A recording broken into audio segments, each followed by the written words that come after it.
Halo, nama saya Jovita Aurelia dari Program Studi Ilmu Komunikasi kelas KM 203. Pada kesempatan ini, saya akan mempresentasikan tugas ujian akhir semester komunikasi digital pada video ini. Nah, yang pertama adalah berkaitan dengan asumsi dasar dari teori-teori konstruksi diri atau realitas yang terbagi menjadi teori manajemen krisis, isu, citra, dan reputasi, teori persuasi dan produksi pesan, teori hubungan media dengan publik, dan teori media determinisme. Nah, yang pertama adalah macam-macam dari teori manajemen krisis, isu, citra, dan reputasi, yang terbagi menjadi teori situasional publik, atribusi dalam krisis, apologi untuk merespon krisis, komunikasi krisis situasional, spiral of silence untuk mengukur opini, konstruksi sosial dalam krisis, impression management, dan image restoration. Nah, kalau teori situasional publik ini diasumsikan dengan mengidentifikasikan publik dengan mempelajari perilaku dan efek komunikasi dari individu tertentu untuk bisa kita memastikan nih bahwa komunikasi yang kita sampaikan ini tuh benar-benar memang tepat sasaran. Nah, asumsi dari teori ini tuh bahwa setiap orang ketika berada di dalam situasi yang sama, di dalam kondisi yang cenderung sama, itu ternyata mereka tuh akan punya perilaku yang cenderung lebih sama juga gitu. Dan dengan bantuan dari teori ini tuh bisa membantu kita untuk mempersepsikan kapan, mengapa, dan bagaimana seseorang itu merespon situasi tertentu. Dan setiap individu pun mereka memiliki kemampuan untuk beradaptasi dan mereka akan berusaha beradaptasi dengan situasi tertentu dengan caranya masing-masing juga. Nah, selanjutnya adalah teori atribusi dalam krisis dan asumsinya bahwa setiap orang itu cenderung ingin mengetahui penyebab perilaku dari yang mereka lihat dan juga menggunakan proses runtut atau sistematik supaya mereka tuh bisa mengetahui mengapa sih orang lain melakukan hal tersebut, alasan dari mereka melakukan perilaku tersebut.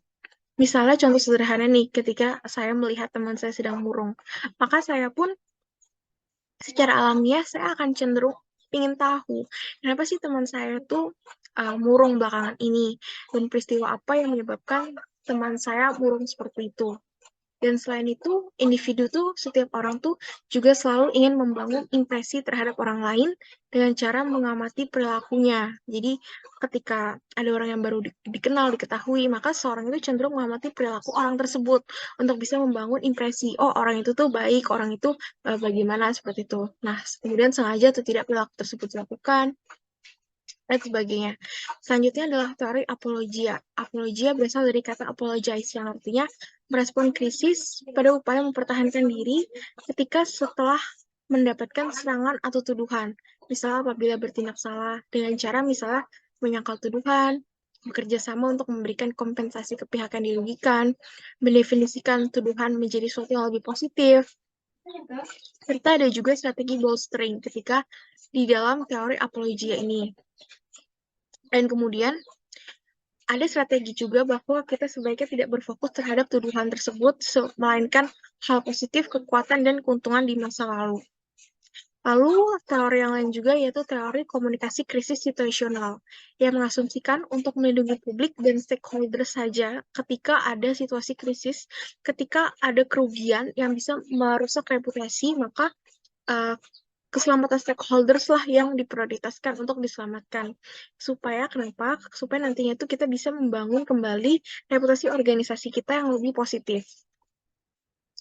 Selanjutnya ada juga teori spiral of silence, yaitu untuk mengukur opini dan mengasumsikan nih bahwa setiap orang tuh sebenarnya mereka tuh punya loh keinginan untuk bisa menyampaikan opininya, pendapatnya, tetapi kembali lagi bahwa setiap ide, sikap, dan perilaku individu itu sebenarnya dipengaruhi oleh pemikiran dia sendiri dan apa yang dilakukan orang lain terhadap dirinya. Jadi misalnya saya memiliki sifat yang pemalu, kemudian saya tidak berani menyampaikan opini saya, ketika ada teman saya memancing saya, maka saya akan lebih cenderung leluasa dan bisa menyampaikan opini saya, seperti itu. Selanjutnya ada juga teori konstruksi sosial dalam krisis yang mengasumsikan bahwa krisis itu adalah sebuah hal yang biasa saja loh dalam kehidupan organisasi, dalam perusahaan, dan dalam situasi tersebut tuh kita harus terlibat aktif nih dalam bisa berdiskusi dengan orang lain. Kita harus bisa saling membangun konstruksi sosial yang kuat, terutama di situasi-situasi krisis, di situasi yang merugikan, situasi yang kurang baik lah gitu. Nah, konstruksi sosial seperti ini dengan kita berdialog, maka kita bisa berbagi makna, norma, pandangan dengan dengan teman-teman dalam suatu organisasi tersebut, di dalam kehidupan sosial tersebut. Selanjutnya ada juga teori impression management. Nah, ini lebih mengasumsikan bahwa interaksi sosial, seseorang pasti akan dalam berinteraksi sosial, seorang itu pasti akan berusaha untuk memberikan gambaran ya, atau konsep dirinya di hadapan orang lain. Dan hal ini tuh juga disebut sebagai manajemen impresi, yaitu seorang individu yang sengaja menggunakan komunikasi ini untuk menciptakan impresi yang diinginkan orang lain terhadap dirinya. Misalnya saya adalah contoh, misalnya saya adalah seorang public relation, kemudian ketika sedang bertemu dengan klien atau orang luar dari perusahaan, saya ingin menciptakan impresi bahwa diri saya adalah seorang yang profesional. Maka saya akan berusaha menggunakan komunikasi yang baik bagaimana supaya orang lain itu menganggap saya adalah profesional. Kurang lebih contohnya adalah seperti itu. Nah, dalam memberikan impresi diri, umumnya ada pesan yang sengaja disampaikan dan ada pesan yang tidak sengaja disampaikan. Nah, kalau misalnya pesan yang disengaja disampaikan ini biasa adalah hal-hal positif yang kita ingin supaya orang lain tuh mengira kita itu memiliki sifat seperti itu. Nah, ada juga pesan yang tidak disampaikan, yang tidak sengaja untuk disampaikan, tapi ternyata tersampaikan nih ke orang lain, misalnya dengan simbol-simbol nonverbal. Misalnya seorang contoh sederhana adalah seorang pemimpin. Ketika dia mungkin menyalonkan diri untuk menjadi pemimpin dan kemudian berpidato, otomatis dia akan berusaha untuk terlihat berwibawa di depan umum.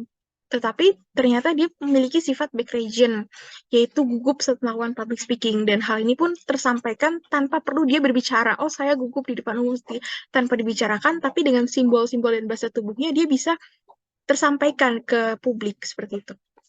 Nah, selanjutnya apabila teori impression management tadi itu lebih berfokus pada pertama kali bertemu dan memelihara hubungan, kemudian ada juga teori image restoration. Namanya juga restoration berarti lebih ke memperbaiki citra yang positif. Jadi ketika suatu organisasi atau suatu individu itu melakukan kesalahan terhadap publik, sehingga uh, terdapat beberapa strategi yang bisa dilakukan untuk bisa memperbaiki citra tetap positif, seperti misalnya menyangkal, menghindari tanggung jawab, mengurangi serangan, melakukan tindakan korektif seperti misalnya klarifikasi dari selebritis setelah melakukan kesalahan. Nah, itu juga merupakan salah satu dari aplikasi dari image restoration ini.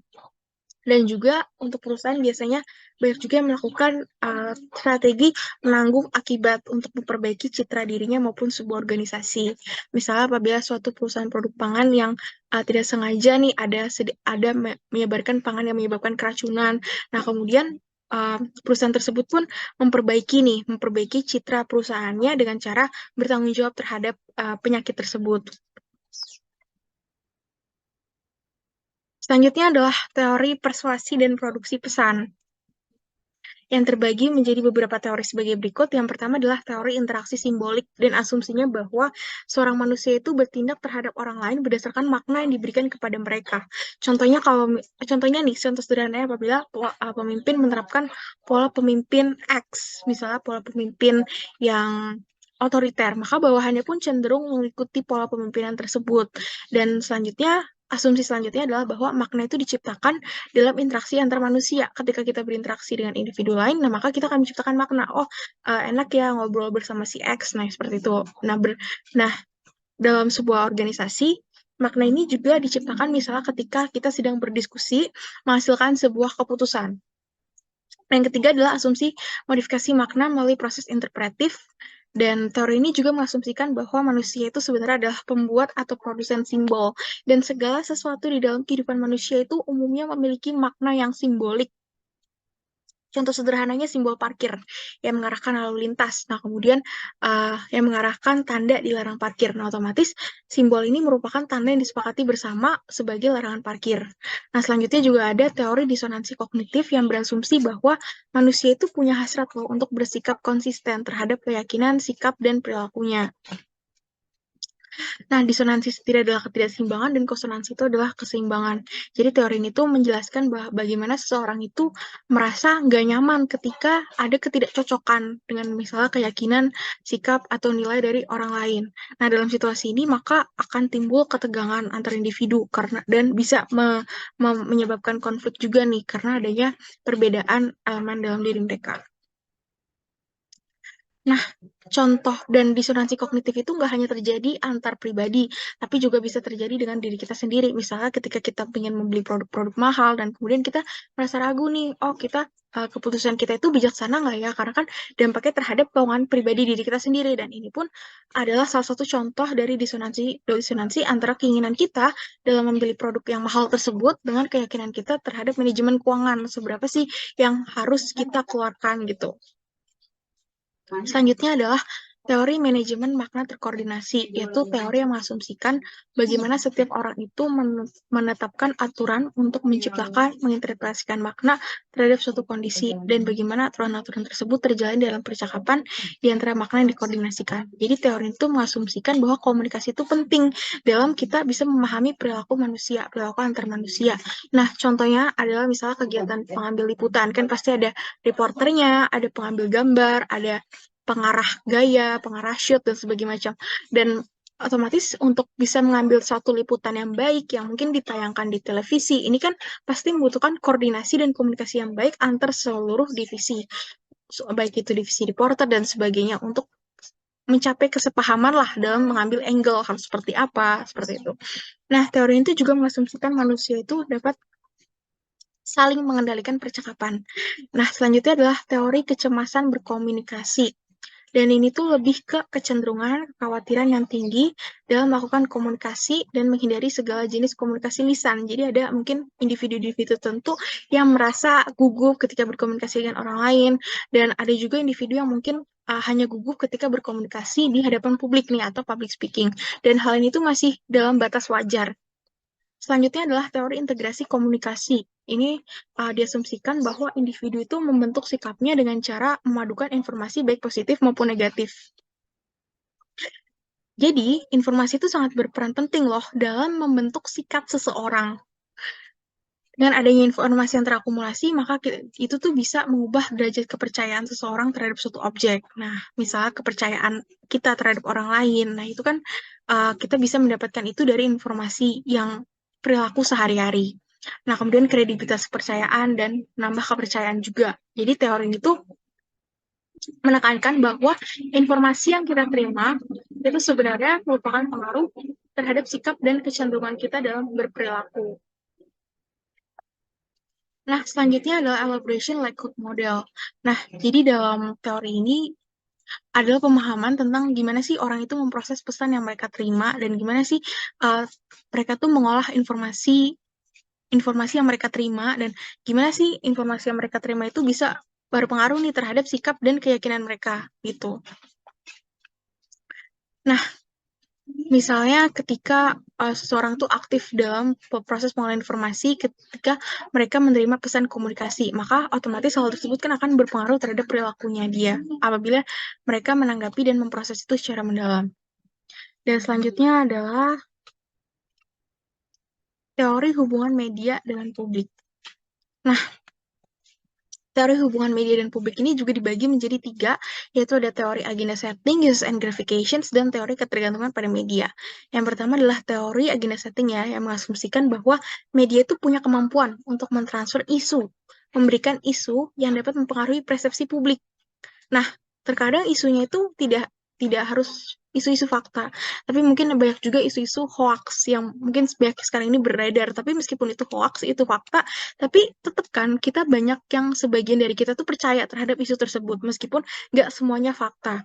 Nah, inilah adalah salah satu dari teori agenda setting, bahwa media itu punya kemampuan loh untuk bisa memberikan isu ke hadapan publik. Nah, selanjutnya adalah teori efek uses and gratifications. Nah, ini tuh mengasumsikan bahwa pada dasarnya khalayak umum itu memiliki sifat aktif, selektif, dan goal-oriented untuk mereka bisa menggunakan media dalam memenuhi kebutuhan dan kepentingannya. Nah, media massa itu juga akan bersaing loh dengan sumber-sumber yang lainnya, seperti komunikasi kelompok, organisasi, mungkin koran khusus olahraga. Nah, ini juga akan bersaing nih dengan komunikasi misalnya kelompok perkumpulan olahraga se-Indonesia misalnya. Nah, itu sebenarnya tujuannya sama, yaitu memenuhi kebutuhan dan kepentingan khalayak akan informasi. Selanjutnya adalah teori ketergantungan media nih. Nah, ini tuh mengasumsikan bahwa media massa juga memiliki kontrol yang eksklusif terhadap menyebarluaskan pesan-pesan tertentu. Sementara individu punya tujuan untuk memperoleh akses terhadap sumber-sumber tersebut, maka individu itu akan menjadi tergantung terhadap media. Nah, misalnya nih koran Kompas, nah mereka koran Kompas atau mungkin koran-koran sejenis itu, nah itu kan memiliki kontrol nih untuk bisa menyebarkan pesan-pesan harian. Nah, sementara ada individu yang membutuhkan berita-berita tersebut, maka inilah contoh dari teori ketergantungan media. Nah, selanjutnya adalah teori media determinisme. Nah, oke, di teori media determinisme ini asumsinya adalah bahwa dalam komunikasi itu pasti ada perubahan. Nah, perubahan ini akan berdampak terhadap bagaimana kita itu menjalani kehidupan kita di masa depan. Jadi, media itu adalah pesan, dan manusia itu punya fungsi dan emosi yang diperkuat dan diperluas melalui penggunaan media. Dan setiap media baru, apapun bentuknya itu tuh akan dianggap sangat memperluas kapasitas manusia. Contoh sederhananya adalah sosial media.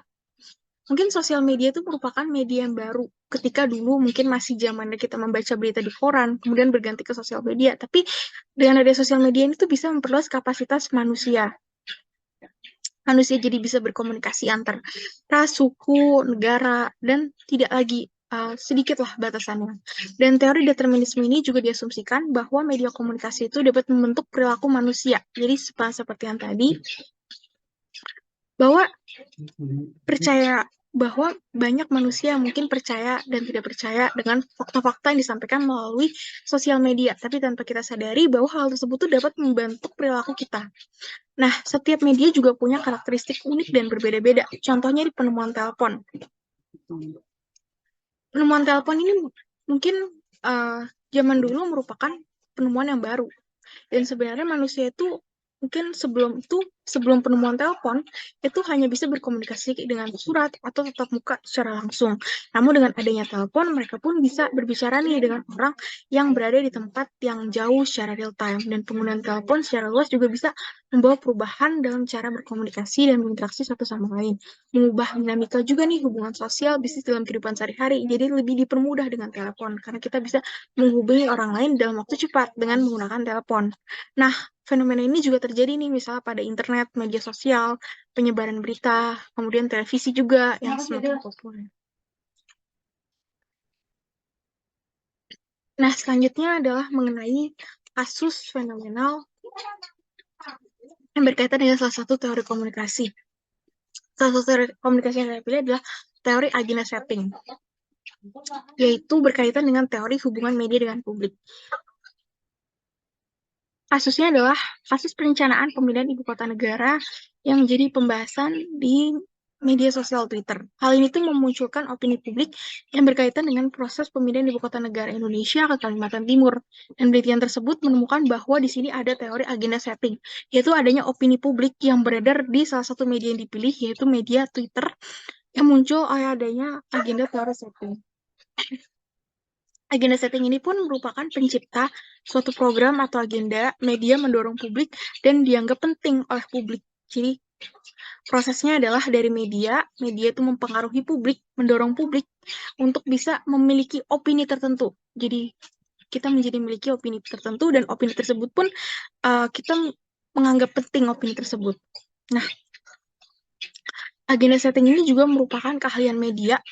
Jadi di mana media itu ahli, media itu jago untuk bisa menciptakan informasi, berita, rumor supaya terlihat happening, terlihat signifikan, terlihat wow di mata publik dan memberikan pengaruh debat publik. Jadi dengan adanya suatu berita menyebabkan perdebatan setuju pro kontra. Nah, itu adalah peran dari media.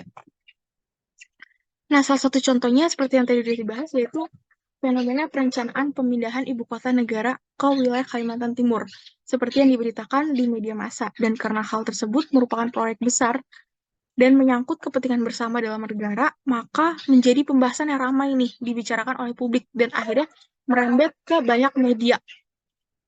Seperti salah satu media dalam studi kasus ini adalah media sosial Twitter. Dengan begitu, banyak berita yang membahas terkait pemindahan IKN ini. Dan publik pun diibaratkan berada dalam lokasi peristiwa atau menghadapi peristiwa ini secara langsung. Dan berdasarkan penelitian tersebut, Media sosial Twitter ini menjadi agenda setting untuk membuat atau menciptakan informasi tertentu yang mampu menggiring berbagai opini publik terkait proses perencanaan pemindahan ibu kota negara. Informasi yang dibuat dalam media tersebut akan disebarkan atau dipublis nih sehingga memunculkan opini publik yang melihatnya. Dan berdasarkan beberapa tinjauan terhadap akun-akun di Twitter, ternyata banyak loh yang menggiring opini publik supaya mendukung pemerintah terkait proses perencanaan pemindahan IKN. Ada pula sebagian akun yang menggiring opini publik meskipun dengan kalimat kritik tetapi bersifat membangun. Akun-akun di Twitter juga banyak yang menganggap bahwa informasi di medsos Twitter terkait proyek pemindahan IKN ini memang penting untuk didiskusikan, dan hal ini dibuktikan dengan banyaknya tweet dan retweet yang membahas terkait dengan perencanaan pemindahan ibu kota negara ini.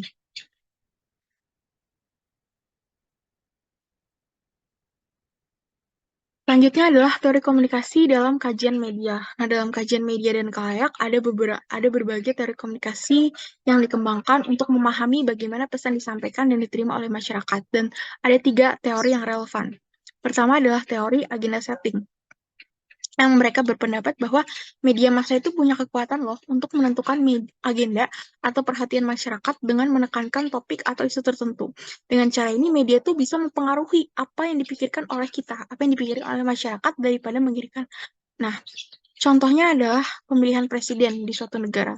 Nah, maka media massa pun cenderung akan memberitakan tentang calon-calon tertentu, akan mungkin memberikan kampanye terhadap calon-calon tertentu, dan memfokuskan pada isu-isu tertentu, misalnya kebaikan-kebaikan dari calon pemimpin. Nah, kemudian hal ini tuh otomatis kan akan mempengaruhi pemirsa, akan mempengaruhi masyarakat untuk lebih memperhatikan calon tersebut atau isu-isu yang diberitakan dalam media tersebut, sehingga berpengaruh juga nih terhadap opini dan keputusan dari pemilih. Nah, yang kedua adalah teori uses and gratifications atau penggunaan dan kepuasan, yaitu teori komunikasi yang memang berfokus nih terhadap peran aktif dari masyarakat yang memang memilih, mengonsumsi, dan menggunakan media massa. Dan teori itu berpendapat juga bahwa orang-orang tuh akan secara sadar dan aktif memilih jenis media dan konten yang mereka nikmati. Misal mungkin pada masa ini banyak yang menggunakan Instagram, Twitter. Nah, itu merupakan pilihan mereka untuk mengonsumsi media massa tersebut secara sadar dan aktif. Dan mereka pun memiliki motivasi dalam menggunakan misalnya Instagram, Twitter. Mereka pun memiliki motivasi dan memiliki kebutuhan yang memang harus dipenuhi dengan mereka menggunakan media tersebut. Untuk sederhana, misalnya seorang nih yang lagi kesepian, kita yang lagi nggak ada teman. Nah, kemudian kita pun menggunakan media sosial untuk bisa berinteraksi dengan orang lain, dan mungkin orang di jarak jauh, dan sebagainya. Nah, kemudian contoh sederhana lain, misalnya seseorang siswa nih yang misalnya membutuhkan informasi untuk tugas sekolahnya, nah, maka mereka otomatis menggunakan media internet untuk bisa mencari berita dan artikel di media-media online. Nah, yang ketiga adalah teori ketergantungan media. Ini juga berkaitan dengan teori komunikasi dalam kajian media, dan teori komunikasi ini lebih menyoroti peran penting media massa dalam mempengaruhi dan membentuk hubungan antar individu dan masyarakat dengan dunia luar. Dan teori itu punya pendapat bahwa masyarakat dan individu dapat menjadi ketergantungan pada media massa karena media itu berperan sebagai sumber utama informasi, hiburan, dan memenuhi kebutuhan lainnya dari masyarakat. Sehingga semakin penting peran media dalam kehidupan masyarakat, semakin besar pula ketergantungan masyarakat terhadap media. Dan contoh Contoh penerapan teori ketergantungan media adalah misalnya seorang karyawan yang bekerja di bidang bisnis.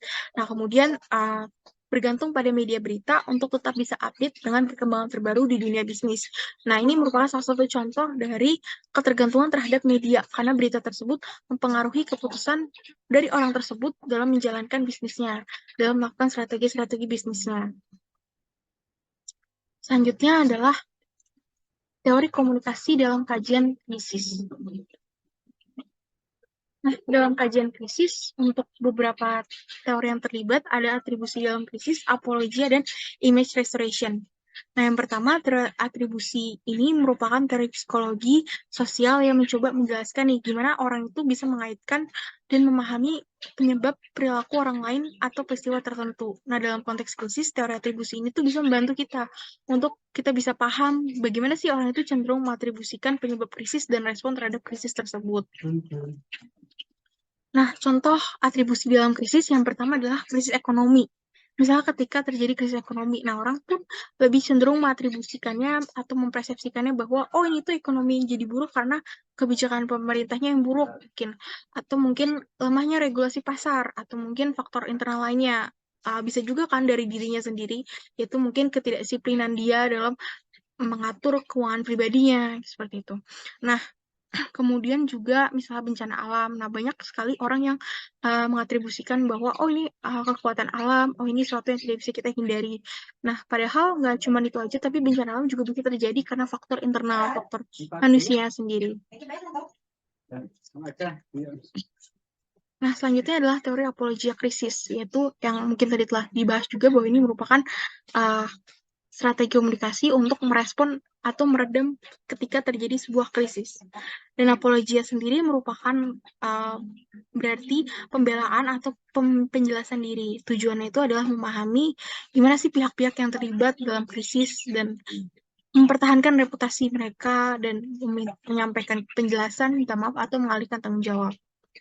Nah, contoh dari teori apologia krisis ini seperti misalnya skandal perusahaan nih, misalnya sebuah perusahaan yang menghadapi krisis setelah diduga terlibat dalam skandal keuangan yang merugikan pemegang saham atau mungkin merugikan keuangan negara nih. Maka pihak perusahaan pun mengeluarkan permintaan maaf dan mengatakan bahwa hal ini tuh terjadi karena sedikit karyawan yang melakukan tindakan curang nih tanpa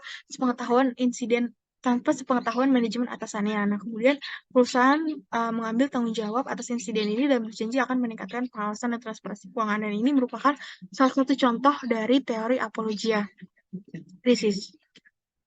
Selanjutnya adalah teori image restoration atau memperbaiki citra, memperbaiki reputasi diri. Nah, tujuannya adalah memelihara citra kita yang positif.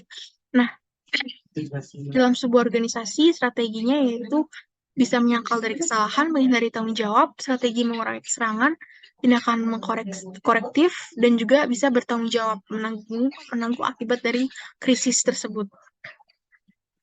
Nah, contoh dari penerapan image restoration, misalnya minta maaf dan berjanji untuk melakukan perbaikan.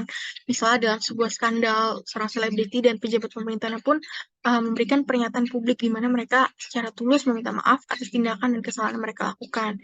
Dan berjanji untuk belajar dari kesalahan mereka dan berkomitmen untuk melakukan perubahan yang positif dan perilaku mereka yang lebih baik di masa depan. Nah, kemudian ada juga nih cara sebuah contoh kasus misalnya perusahaan yang mendapatkan kritik karena masalah privasi data konsumennya yang tidak dijaga.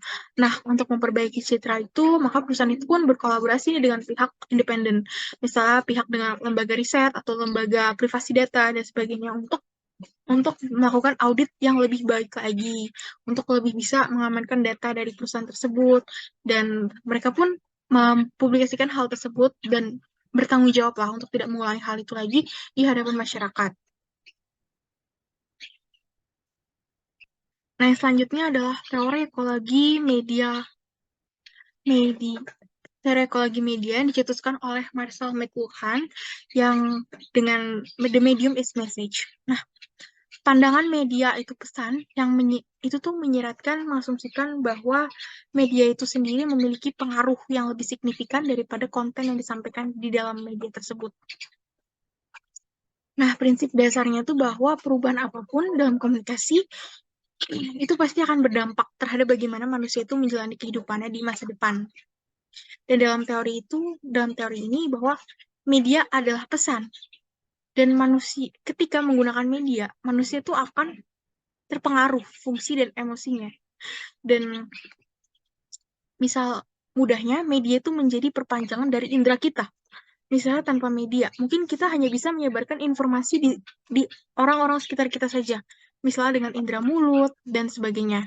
Nah, tapi dengan adanya media, kita mungkin misalnya jumpa pers, mungkin kita cuma cukup bicara satu kali saja terkait dengan informasi tertentu. Tetapi sudah banyak orang yang mampu mendengarkan apa yang kita bicarakan. Nah, ini adalah peran penting dari media, bahwa media itu adalah pesan, perpanjangan indera kita. Dan contoh lainnya juga terjadi misalnya di radio dan televisi, yang bisa menjadi perpanjangan dari indera penglihatan dan pendengaran kita.